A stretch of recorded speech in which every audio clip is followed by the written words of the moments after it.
அந்த முந்தானையா மூஞ்சி மேல பட்டு கிழிச்சு நீ போடிய நீ நல்லவனா? என்ன இதுவரைக்கும் வளர்த்தான அவன் நல்லவனா?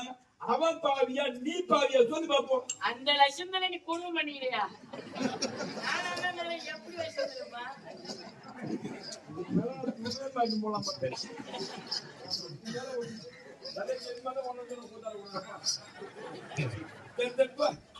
அவன் பாவியா நீ பாவியா?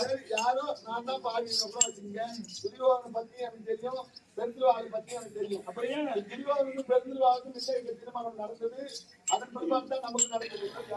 திருமணம் ஆக வரைக்கும் பெருந்திருவாளை நான் தொலைவே மாட்டேன் அப்படின்னு ஒதுக்கி நான் இப்படி ஒண்ணுக்கு எனக்கு ஒண்ணு பேசினா சரி நம்ம சண்டைக்கு போனா இது உண்மையா ஆயிடுமோ அப்படின்னு நீங்க ஏதாவது நினைச்சு நின்றுடுவீங்களோ அப்படின்னு ஒரு அல்பத்தனத்துல தான் பேசுறேன். அவங்க எல்லாம் அந்த மாதிரி கிடையாது. சரி அந்த ஒரு சாப்பிட்டு போங்க. என்னைக்கு நான் ஒரு தாலி கட்டினதோ என்னைக்கு நான் கையால சாப்பிட்டு